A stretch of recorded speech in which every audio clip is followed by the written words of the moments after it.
As Kyle said, I'm Katie Groh. I lead the Rockwell Automation UX research team. And today I'm going to be talking about preview releases, which is our method for technical products. So have you ever found yourself in a situation where it's hard to get a hold of certain users, or maybe the feedback you're getting isn't quite at the level that you need it to be? If so, you're not alone. At Rockwell, we have a very technical group of users. So they oftentimes tell us things, as you can see here, like, I know the product better than you guys do. You know, they want to give us all of the feedback that they have. They have very specific feedback about our software and the stuff we're developing. So you might be thinking, well, what is Rockwell? What do you mean by technical users? So to give you an idea of what we work on controller software for if you're in like a manufacturing plant and you see kind of a controller for the robot arms and stuff. Also human-machine interfaces, which you can see here. So you can see there's a lot of detailed information that goes into the software that we're using. And it does take a lot for the user to fully understand the system. So in order to leverage our participants' knowledge and really get the feedback we need from them in a productive way, we created preview releases. And we have found that this method has a really great impact on not only the product, but also our customer interactions and engagement with our participants. So as you can see here, we get feedback all the time about how they really enjoy being part of this program and that it's really helped them out, having us there to give the feedback to. So today I'll be telling you, a little bit about why we're talking about preview releases, hoping to bring some creativity into our practice for the new challenges that we're seeing as we go along with user research. And then I'll get into a little bit about what the method is, how to maybe conduct it yourself, and then I'll share a little bit about the impact that it has had on our organization, and hopefully leave you all with some ideas on how to incorporate it into the work that you do today. So we'll start out with our problem. So this program was created because there was a need on one of our larger projects to get feedback from our users really early and more often than we would with regular usability testing. We were finding that we were having a hard time gathering our user feedback and then engaging with the customers and really getting the level of feedback that we needed to just from our regular usability testing and surveys that were going out. So in order to solve that problem, we came up with the concept of preview releases. So again, we found that when we were working with participants who are outside of a consumer-based product, you really have to have new ways to communicate with them. So they are a little bit different of users. Again, like I mentioned before, they're very technical, especially for us. They're more of an engineering mindset, and they really want to get right to the answer. They want us to solve the problem for them, not be wrong when they're going through usability studies. So they do tend to be a little bit harder to engage with. So we came up with this method, and especially when they're hard to reach. So a typical user research participant might differ from our preview release participant in a couple of ways. The first being that they tend to be, I guess in a regular usability study, they might tend to care about the value that the software brings to them, right? And so when they're going through the study, they want to know, how useful is it for me?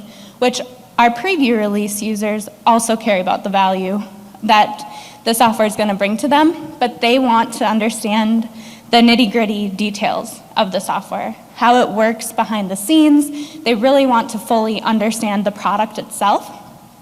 And this makes it harder to recruit these users, right? We can't really engage with them in the same way that you can necessarily find on research panels or areas like that. And we'll get into that a little bit later as well. But then another way that they differ is in a typical usability study, you don't want to tell users how the software works, right? You don't want to bias them, and the screen is flickering, just so you know. You don't want to bias them, and we still don't want to do that, but we do want to let our users know enough context behind the software to make sure that they really understand how the product works and can give us the level of feedback that we need, because it's super important for them to understand the product, but also that they're giving us information, without us telling them exactly how the product works. So finding that right balance has been what we are doing with the preview release, of giving them information up front, but also finding out, how is it intuitive in the first place. All right, so I bet you're all wondering, what is a preview release, right? So a preview release is, to give a little bit of background on how we work as a software team, we are on an agile framework. So it is a 3-month, what we call a program increment, that our team works on creating code. So the product team makes code, and then they cut that code, and it's a functioning piece of software, but it's not the whole software, and it's not released to the customers yet. So I like to think of it like if you were making a chair, for example, maybe the first program increment is making the legs, and then you make the seat the next one, and then you can continue to build your chair over time and iterate on it. And that's what we do with the software before it's actually put in the store or released to our customer.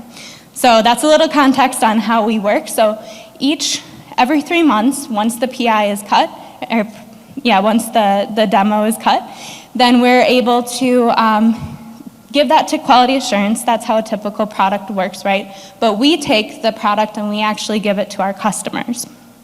And we created this program to be able to talk to our customers every 3 months using several methods of usability.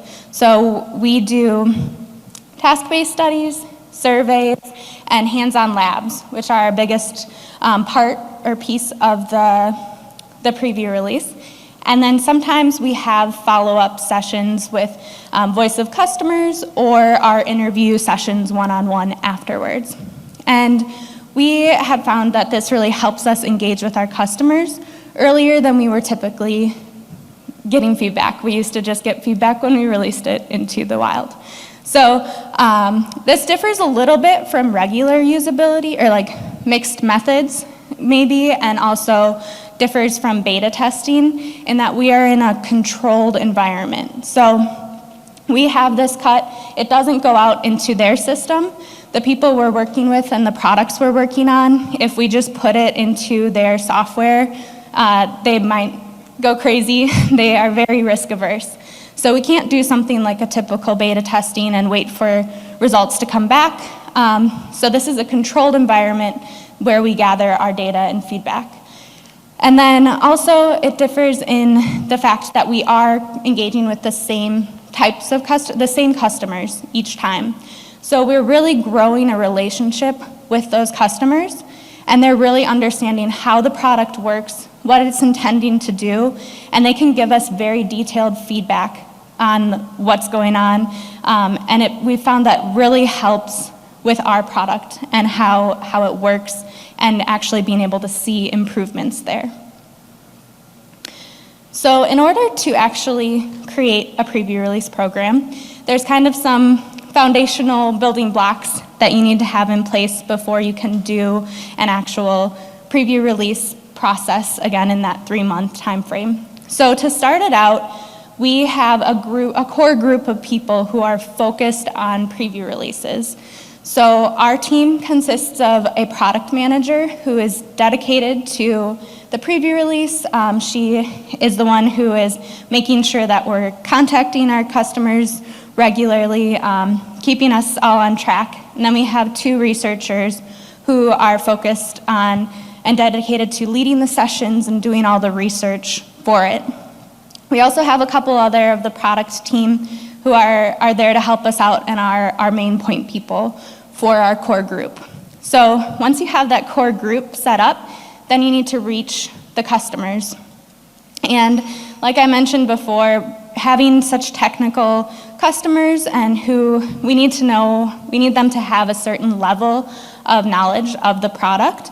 It's really important for our users that again, we understand the level of knowledge that they have, but also we can't just reach out to them, like I mentioned before, using user research panels. We've created a way that we have leveraged our sales team and accounts team to really gather who we're talking to. So what we do is we create clear personas for them on who we need from customers. So we'll tell them, the exact type of person that we're looking for. We're looking for people who are interested in giving us feedback about the future, because a lot of times some of the engineers that we work with just want us to fix what they have today and maybe aren't in the mindset to fix what's in the future. So it's really important we have the people in the right mindset to be looking forward and helping us with our new products rather than focusing on our old stuff. Anyways, once we give them those personas, we work closely with them and they go and work with the customers to identify those right people. And once we have all of those people in our database, then we're able to have them sign NDAs with or non-disclosure agreements with our company and theirs. So the work that we're doing, we do get a lot of feedback about how their workflows work, and their information is very sensitive to them, and our new information is sensitive to us. So it's important to us that we sign these agreements to keep our confidentiality between the two groups, because we are finding that we get a lot of great detailed feedback on the actual workflows that our users do. So once you've had all of those core features set up for your preview release, you can actually start the program. Again, like I mentioned before, this is working on a 3-month time frame, and we do have a lot of steps within a preview release. So over those 3 months, we go through and do each of these steps. I'll get into them in more detail in a little here, but they're bucketed up in kind of 3 different sections. So that top line there, that's where we're working with our product team to create our materials. So that's all internal, creating the materials. Then we go on to that second line there, and those activities are all working with our customers. So that's where we're engaging with them, talking with them, and then we can finally move to the final line here, which is where we are analyzing our results and then sharing them out with our stakeholders. So again, I'll go into detail on each of these. So the first step, once that program increment is done and we have our build, we work with the product team to understand what are their key learning objectives from the last PI. What do they want to learn from what they've built? What kind of questions do they have? Is there anything they want to see the value in? That sort of information. And the product team that I'm mentioning here is typically our user experience designers and the developers, as well as product managers. So we have a diverse group of people that we're working with to understand those questions. And then from there, we create our materials. So this takes the longest time going through. And again, the biggest piece of this that I mentioned before is our hands-on lab. So what that is we actually go kind of step by step through the features that we have for our users, and we give them a little bit of an overview of what is this new feature, enough context for them to understand kind of how it works, how we intend it to work in some ways, and then some steps or use cases for them to try out. Within that, we also have questions from the research team for them to keep in mind when they're going through that hands-on lab. Things like, how can you see yourself working on this in your workflows? Or what value do you think this will bring to you? So they'll be able to kind of think about those while they're going through that hands-on lab. We also create our task-based study, which is a typical usability study. So we take the top 5 to 7 key features or learning objectives, and we create a workflow around that. And so they go through with us and we facilitate that task-based study, and they'll answer questions around the ease of use, their confidence rating, as well as some other follow-up questions we might have around those tasks. And then the final material that we create is the survey. So again, it's your typical survey around kind of value questions that goes hand in hand with that hands-on lab for the features. We try to line it up so that they can go through the survey at the same time that they're doing that hands-on lab so that they can answer the questions right there.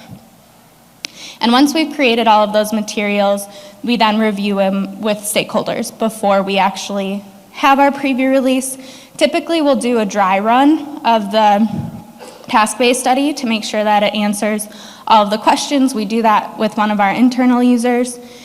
And then, just making sure that we're not missing out on any questions or any of the value that they were curious about for the last program increment. And then once that's all done, we're done with the materials, we start scheduling with our participants. So this is typically on a 2 to 3 week scale that we have our participants working on their hands-on lab. And this is where it comes in that it's really important that we have a controlled environment. So we are able to allow them to schedule usually a day where they can get into our build and play with it and have the whole day to kind of try out that hands-on lab. And then for some of our users, we schedule our task-based study. So we facilitate those sessions with about 10 of our users, and we can't do it with all of them because that would take forever. So we facilitate our sessions before they get the hands-on lab.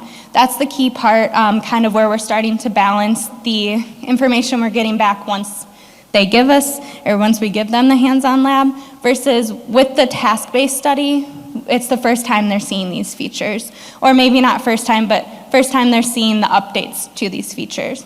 And so they can give us how intuitive they thought it was, again, the ease of use on the first time that they're using it, and if they'd never had directions to the software. So we get a lot of feedback from this task-based study. And then everyone will get a survey with their hands-on lab and the task-based study once that's done. And that, again, has things like how valuable was this, how easy was the feature to use, and then it has plenty of room for comments. We get a ton of detailed feedback in the comments, sometimes so much that our users don't have enough room in the comment boxes, so they send us emails after. So we get a lot of emails as well about what they're seeing, how they're using the product. We get a lot of screenshots from them too on how they're using the product today, which is very helpful for us. So again, once we collect all of that feedback and the data, we analyze our results in Dovetail. So that's where we put our user research repository, and in there we put things like the videos from the task-based sessions, the survey results, and then those emails that come through. And we're able to go through and tag the information there and create themes and insights across all of those different methods. So we have a ton of data that comes in and that we're going through here. And after we've aggregated our data all together, we're able to present those results. And we present our results to kind of 2 different groups. And so the first group is our product team. And they find this very useful. We go through and we have a detailed kind of account for what happened in the preview release. We give them very specific suggestions for what to put back into the product, and they find this very useful for them. So that's your typical user research readout that you might do. But we also present it to leadership. And it's more of the high-level leadership that is interested in these preview releases as well. So we've gotten a great amount of buy-in from them on what we're seeing here. They are able to then use the information to kind of see where should they be marketing in the future. How are customers perceiving our new products? and what areas might they need to put more funding in, where might they need to make sure that we're prioritizing for our future work. So it's very helpful to read out to them as well, because they're helping make the decisions of the future. And so we have those two different groups of the product and leadership team that we present out to.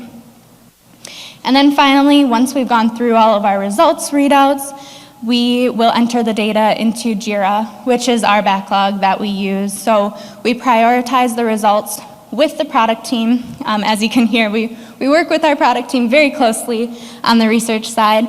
So we prioritize the results with them, and then we make sure that those are in the backlog so that we can track it over time and show, we tag it in Jira with a tag for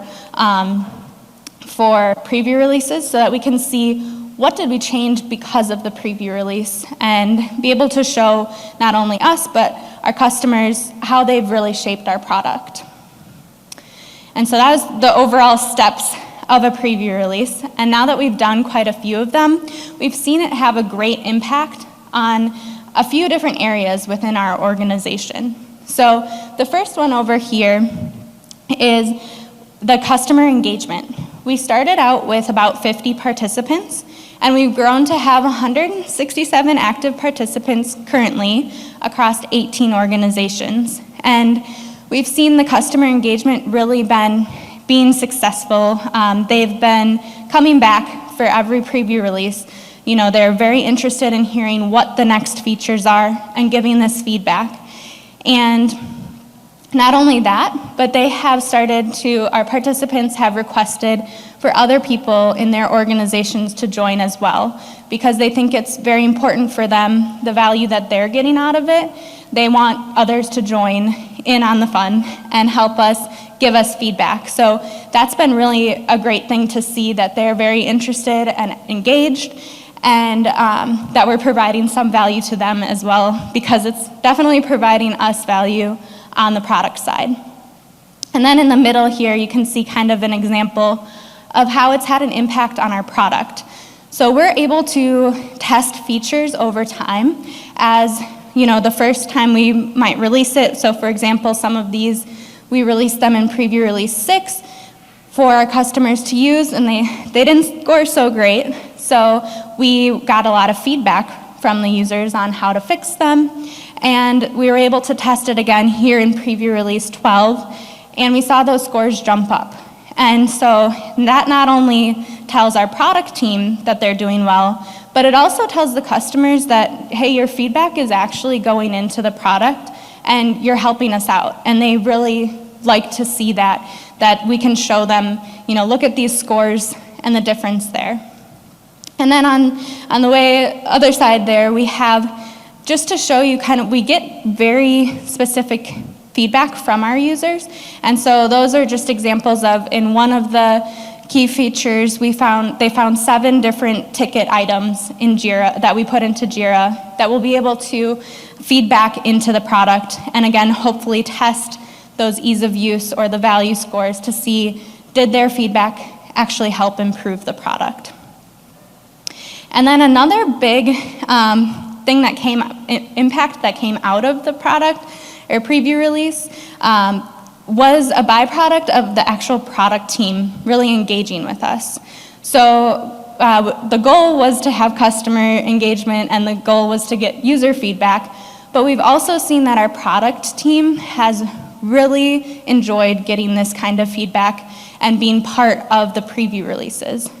So we're seeing that not only are they starting to request research earlier, which is something that we've been really advocating for on the team. They're requesting regular user research so that we can get them feedback before it goes into the preview release and focus a little bit more on validation type work in the preview releases. So it's been really great to work with the product team as well and see that relationship grow and see them see the value in our user research.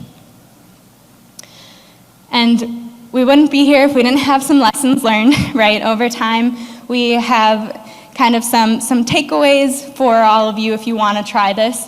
The first being having a dedicated research or a dedicated preview release team.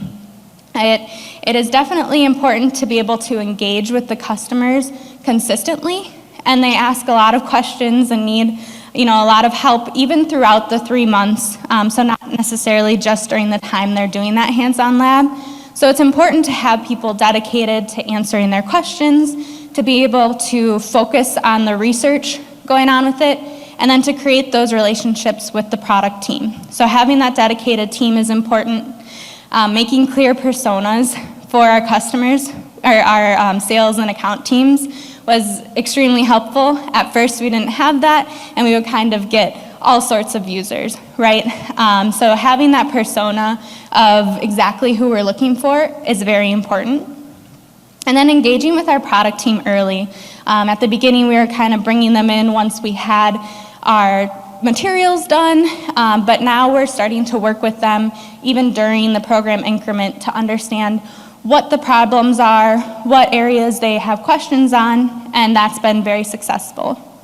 And then creating those lists of improvements. So I mentioned we tag in Jira all of the updates that with preview release, so that we can kind of track over time how we've improved. And having this, again, it not only helps us to show leadership that this is really an important activity, that we better keep doing it because it is improving the product, but it also helps our customers to say, hey, yeah, I did say that, and I'm seeing it now, so it's great to see that you're actually listening to me. And that kind of goes along with number 5 there, of communicating often. Let the customers know how helpful they are, how much they've been impacting the work that you're doing, and then letting leadership know what's going on, letting the product team know what's going on, making sure that they fully understand any problems that you're seeing, or the things that are going well too, to make sure that they can, again, market that or fix that on the product side. It's very important to communicate often. So overall, I hope that listening to this, you're able to take away some inspiration for the challenges you might be having within your own research. Even if you're not working with a technical group, just keeping in mind that if certain methods aren't working for you, or maybe the users you're talking to isn't going well, you can create your own way too. So the most important part of our job as researchers is really to understand our users. So making sure that, if you're not connecting with them in the level that you need to be or you want to be, you can find better ways to engage with them outside of maybe your typical usability studies or surveys. So again, thank you for your time, and if you have any questions, let me know.